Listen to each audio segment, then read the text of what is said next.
Nuevamente estoy acá en Carretera El Salvador, en un día helado del mes de octubre, acá en Guatemala.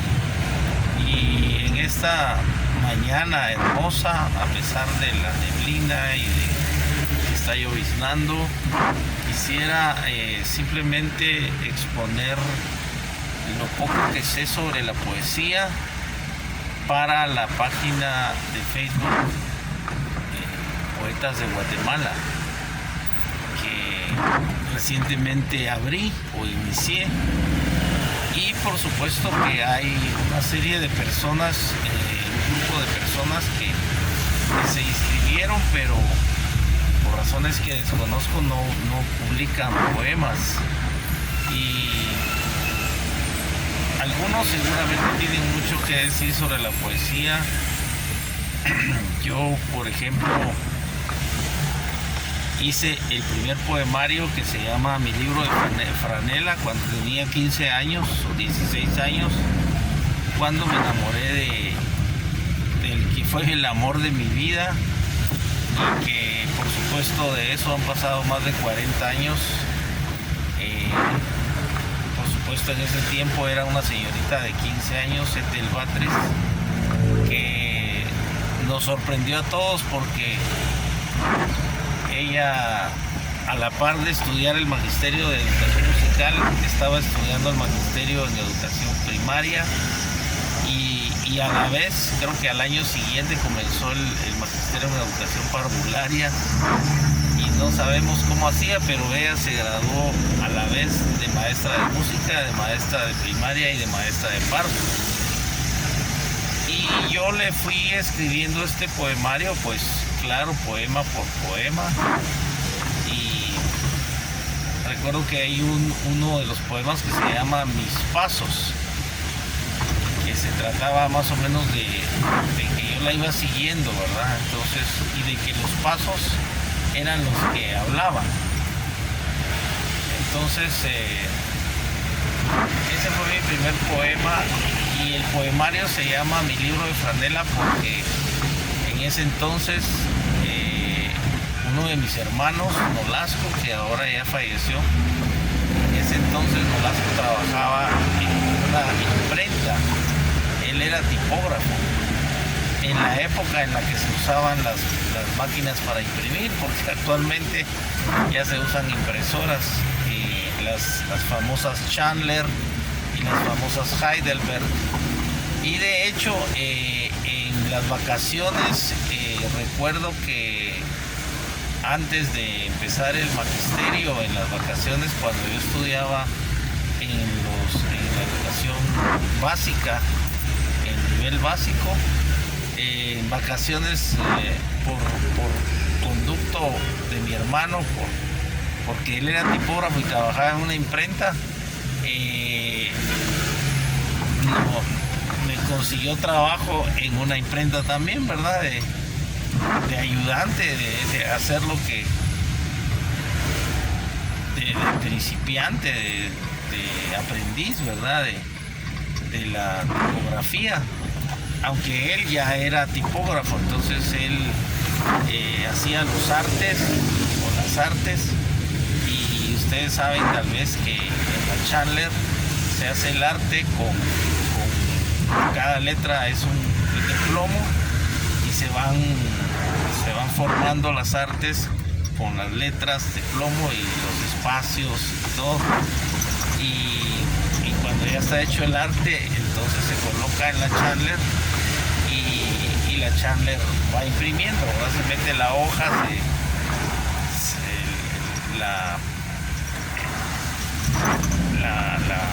el modelo o el modelo que se hace se cubre de tinta, y eso es lo que hace la impresión, ¿verdad? De tarjetas, de tarjetas de 15 años, de invitaciones a bodas y cosas así.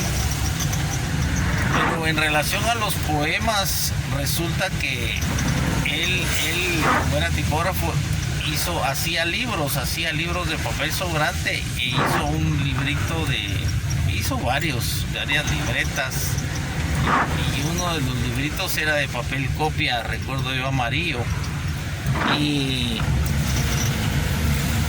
ese me lo regaló, y en ese librito, en esa libreta amarilla, más o menos de tamaño media carta, que después yo forré de franela, con una franela gris, y por eso es que el poemario se llama Mi libro de franela. Ese poemario fue el que yo le fui escribiendo a Ethel, poema tras poema. Y desafortunadamente, por razones complejas y entre otras cosas por el cristianismo, porque en ese tiempo yo era ateo, Ethel era cristiana, y a pesar de que yo estaba enamorado de ella, y como decimos en Guatemala, me la calumniaba, ¿verdad? O sea, trataba de conquistarla con los poemas, con algunos regalitos. Recuerdo que una vez le regalé unas flores dentro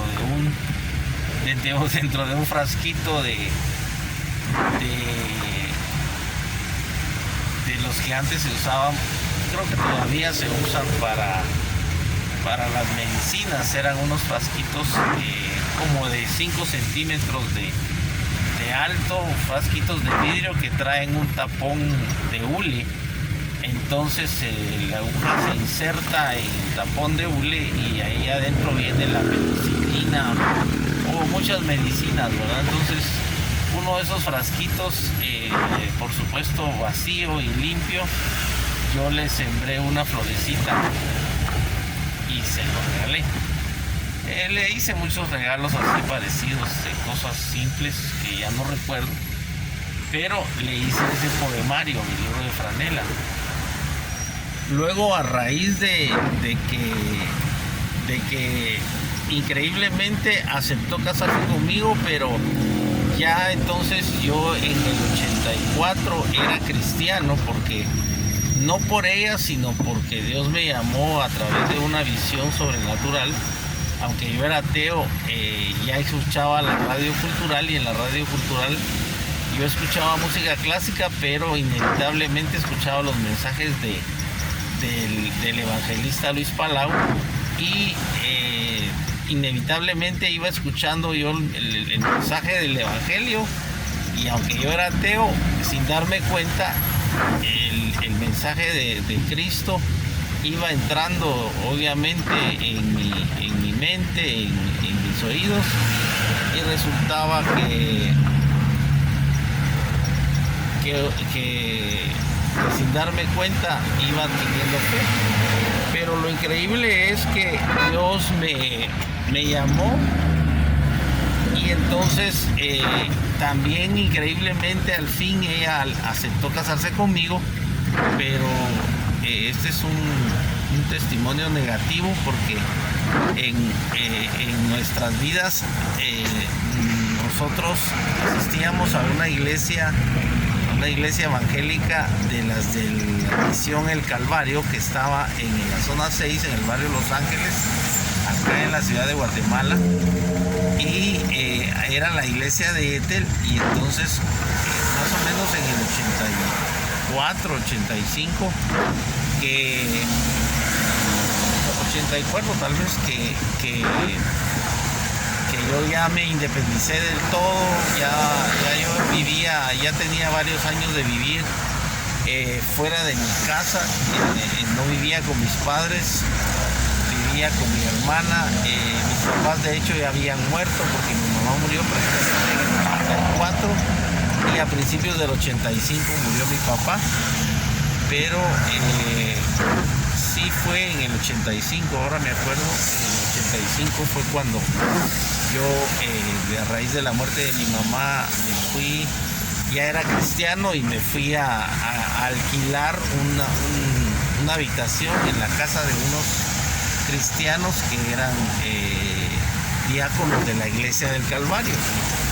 En ese año fue cuando al fin conquisté, entre comillas, a Ethel, y aceptó casarse, pero lo anormal fue que ella aceptó casarse conmigo sin ser mi novia, sin que hubiera un periodo de noviazgo. Yo no tenía derecho a besarla, a abrazarla, porque ella tenía una forma de pensar muy rara y no aceptaba que yo la abrazara y la besara. Solo podía darle la mano como una amiga, pero aún así aceptó casarse. Pero apareció había un hermano, un anciano, precisamente de apellido Archila, que es papá precisamente de un maestro de música, un hombre que es director de coro actualmente, pero en ese tiempo era un muchacho de 14 años cuando yo lo conocí, y que ya tocaba guitarra y que fue el guitarrista del primer grupo cristiano donde yo toqué. Y yo era mucho más grande, por supuesto. Yo era un hombre de 26 años, algo así, 22, 24 años. Y él era un joven de 14 años. Él y su hermano Ángel era más joven, creo que tenía 13 años. Cuando ellos tocaban, Ángel tocaba la batería y Fernando tocaba la guitarra. Y ellos eran músicos, ¿verdad? Músicos de oído. Pero el problema fue que el papá de ellos fue el que me convenció de que no era la voluntad de Dios que me casara con Ethel, y eso provocó que yo, como era recién convertido al cristianismo, pensé que mi deber era obedecer a Dios, y porque me lo estaba diciendo un anciano, pensé que era algo que venía directamente de Dios y que yo tenía que obedecerlo. Y aunque no entendiera por qué razón tenía que renunciar yo a Ethel, si ella al fin aceptado casarse conmigo, por pura obediencia y fe, entre comillas, pensando que efectivamente Dios me estaba diciendo que no me casara con ella, renuncié a ella, y ese fue el error más grande de mi vida, porque como yo renuncié a ella, a la semana ella me pidió que volviéramos, con la excusa de que estaba acostumbrada a mí, ¿verdad? Y yo, como la amaba, pues le dije que sí, que por supuesto que volviéramos. Pero era solo para que ella se diera el lujo de, como decimos en Guatemala, de cortarme, ¿verdad? O sea, de terminar conmigo. Y así fue, ella terminó conmigo. Las mujeres son a veces más orgullosas que los hombres, y a veces de un corazón más duro, y a veces no perdonan nunca. Entonces ella no perdonó que yo lo hubiera cortado, y me cortó, ¿verdad? Me terminó, como decimos también. Y entonces esa situación me provocó a mí que la siguiera amando 10 años más. Y durante esos 10 años yo estuve, por ejemplo, deprimido 3 años. Pasé deprimido 3 años. De esos 10 años hasta tuve un psiquiatra, o como se podría decir, una especie de psicólogo que fue un amigo mío, que era doctor, solo que él es naturópata, todavía está vivo, ya de estar grande, pero en ese tiempo él tendría unos 40 y pico, y yo ya, eso fue ya cuando me fui a vivir a Jalapa. Entonces, de esa época de depresión y todo, fue que yo escribí el poemario Ausencia, y también escribí un poemario que era un poco filosófico, que se llama Hombre Vida. Los 3 poemarios principales. Después de eso, por supuesto que al fin superé la depresión, y superé la ruptura, y superé la realidad de que no me casé con Ethel, no nos casamos, y no nos íbamos a casar nunca, ¿verdad? Entonces, pero yo sufrí todavía esos 10 años que les estoy confesando que sufrí con ella por la ruptura. Y entonces resulta que fruto de ese o consecuencia de todo eso que yo sufrí, surgieron esos poemarios. Y para terminar, porque he hablado demasiado, una expresión genuina de los sentimientos del hombre, expresado obviamente a través de los versos. Y por supuesto que, como ha evolucionado todas las artes, al principio los versos se medían, ¿verdad? Y tenían que tener medida. Actualmente los versos o los poemas solo tienen que tener ritmo. Y yo creo que los poetas me entenderán en relación al ritmo que debe tener la poesía, ¿verdad? Los versos incluso pueden usarse onomatopeyas, pueden usarse... Algunos poetas se han atrevido a utilizar palabras vulgares, ¿verdad? Pero en general la poesía es un arte como todas, de expresión de sentimientos a través de los versos. Entonces es lo que puedo decirles, y a la vez animar a los miembros de esta página de Facebook de Poetas de Guatemala a que se animen a publicar sus poemas.